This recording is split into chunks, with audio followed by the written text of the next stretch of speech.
Hey folks, it's, let's see, today is March the 19th, 2019. Sam Satterwhite, the old man at Satterwhite Log Homes. And this afternoon we're going to talk a little bit about some very special projects that we've done over the years. And those are chapels, something very dear to my heart. And I want to show you 3 different chapels that we've been involved in and tell you a story or two, particularly about the last one.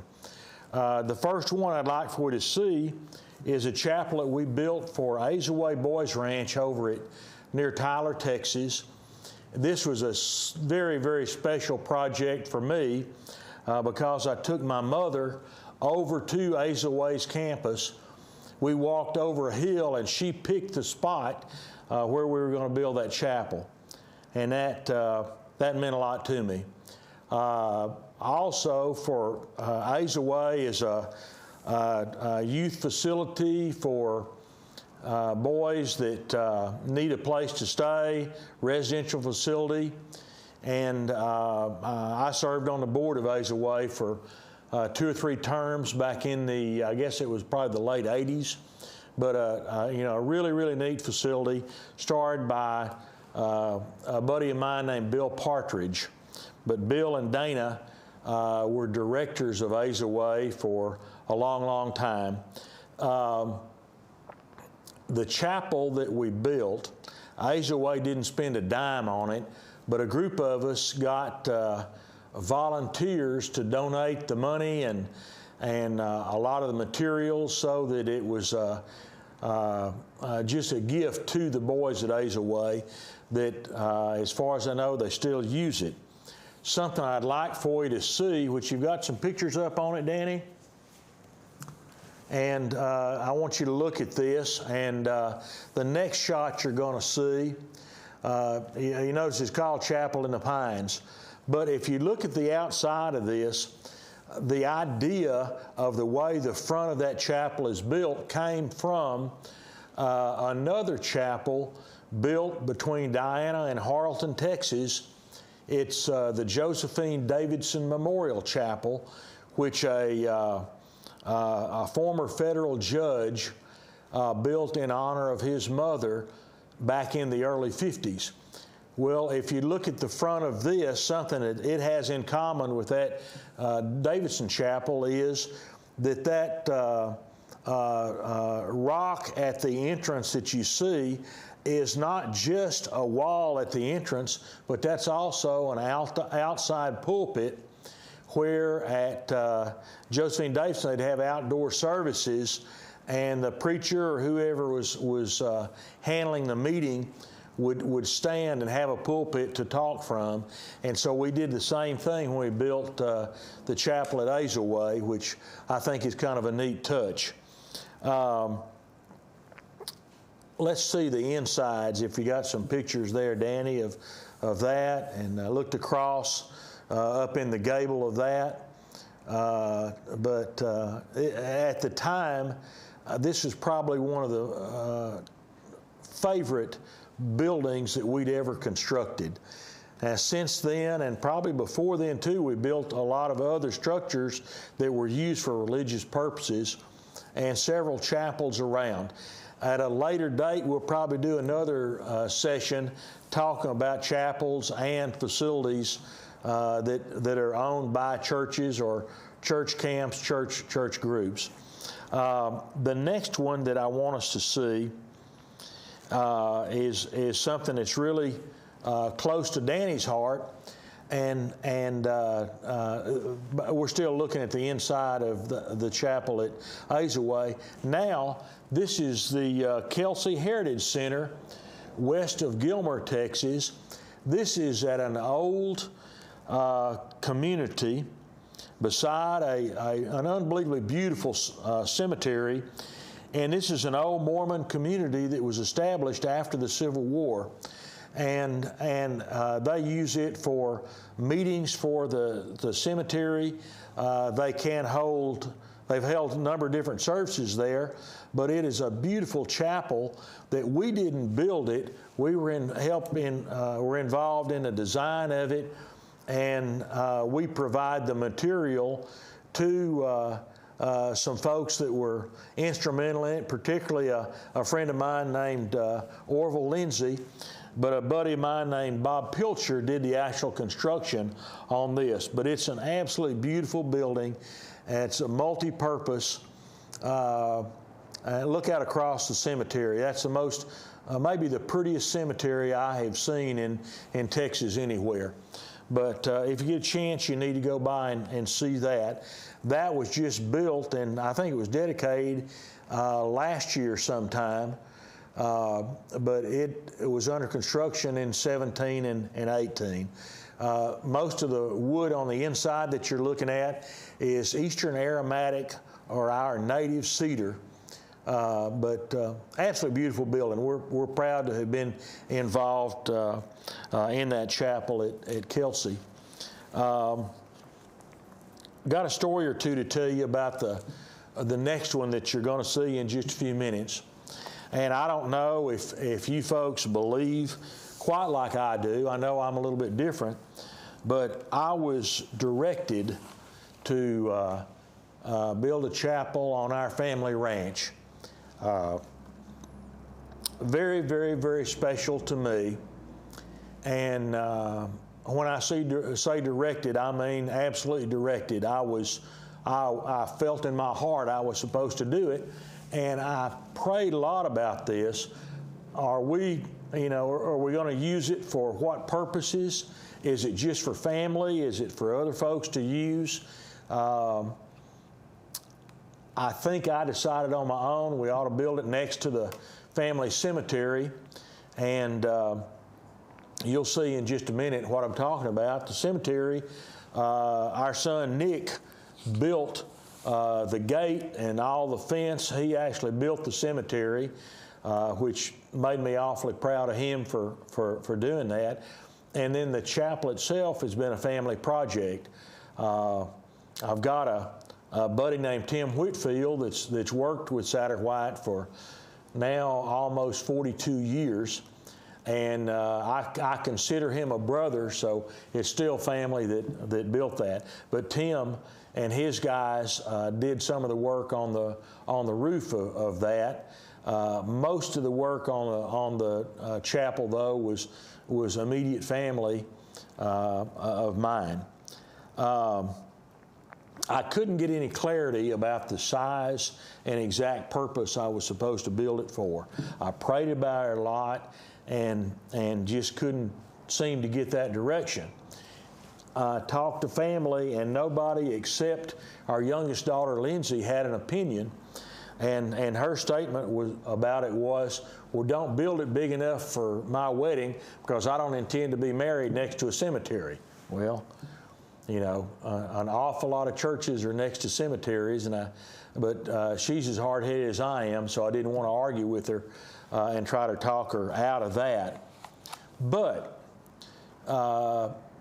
some really neat things happened that caused me to build the chapel the size it is and exactly where it is.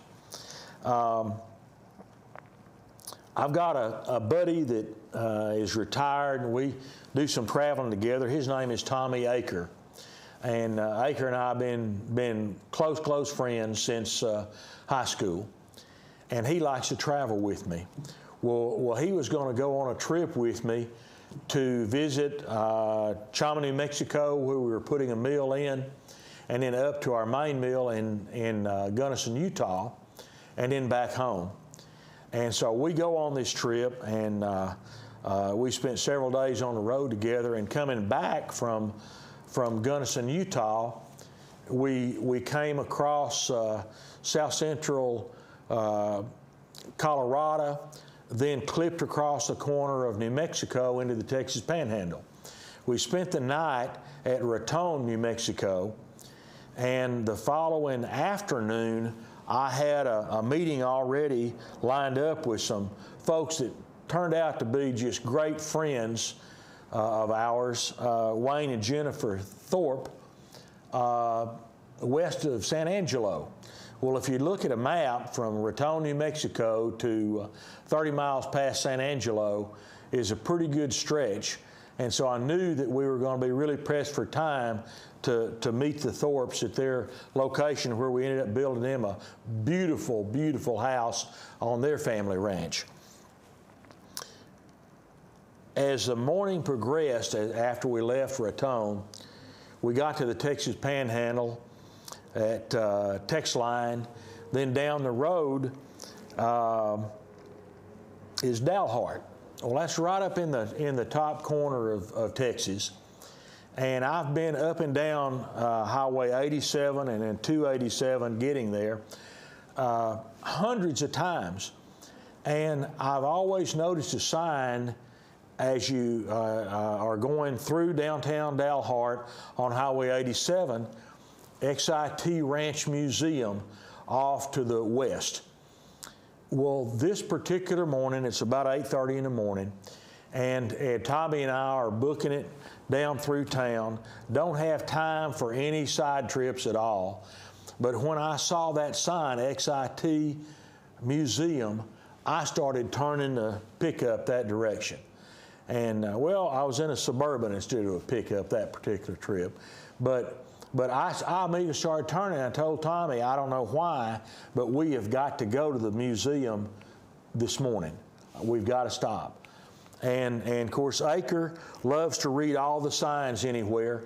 And I warned him, I said, 15 minutes max. We don't have time to be doing this, so don't read all the stuff like you normally do. We just walk through the museum and get out. Well, it's a wonderful museum, which if any of you get a chance to go through Dalhart, I'd sure recommend that you go through the XIT Museum. The XIT was a famous ranch in Texas history that ended up having, I'm trying to think, it was 3 or 4 million acres. And the XIT stood for 10 in Texas. It was all or part of 10 different counties in the Texas Panhandle. All right, we go into the museum, wonderful museum, walk through it way too fast, got to get back. I'm looking at my watch. We got to hurry, Tommy. We made the last corner in the museum, and here's a door through a wall, and it says chapel above it. Well, when I saw it, I knew why we were there. We'd been delivered there. And so I opened the door, looked in, and here's this small chapel. Apparently it was a duplicate of, or a replica of what they had on the XIT ranch back in the 1800s, early 1900s.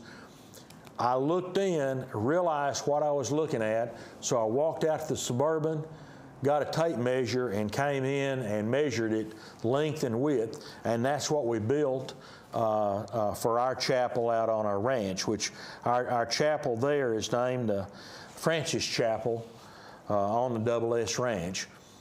Francis was my mother. And could we look a little bit at that, Danny? I think you've got some video footage of that. But here we're looking at, as we drive up to the chapel, it's small. It's less than 16 feet wide. It's 20 feet long. The cross that you're looking at, my son Nick made for me as a Christmas present. And of course, it says Joshua 24:15 on it, which a lot of you will know, that is the scripture that says, "As for me and my house, we'll serve the Lord." Here's the cemetery that Nick built for me, for us, for our family. I'm so proud of that. The chapel, some really neat things about it, other than it's just so special for our family.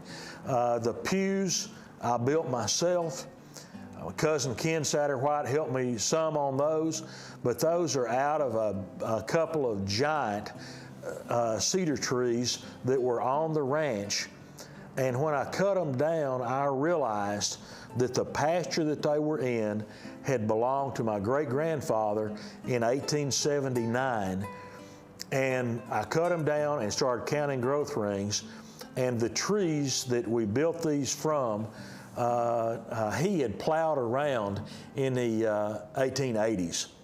The rafters in the roof on that chapel were built, they're timbers that were cut from trees that we cut down on the ranch. The flooring in it is cypress flooring that we made from logs that we got at Karnak, Texas, about maybe 30 miles away. Of course, the logs and all the lumber of the chapel is wood that we manufactured either in Utah or here at our Longview, Texas facility. But I'm so proud of it, and I get a very special feeling anytime I walk in. The cross that you saw that is cut into the back wall of it, daughter Lindsay, she did that work, so she made quite a contribution to it. And if you noticed, there was a little pulpit or altar, and the center of that was a cedar tree that I selected off of another part of the ranch that belonged to my favorite uncle, Uncle Virgil Satterwhite. And so there's something special there. The two Bibles that are on that altar, I instructed family to always keep them open to Matthew 25, which that's I guess my favorite chapter out of the Bible. And so I want my family to read that every time they're over there. But I'm not saying any of this to try to sell any business. I'm sure we'll build other chapels and churches in the future, but that one is especially special to me. If you're coming and visit us at Satterwhite Log Homes at our Longview facility, I'd love to take you on a tour of the ranch and particularly go and look at that chapel because it means so much, and I'm hoping that for generations to come, that chapel will be something special to all of our family. Thank you for watching.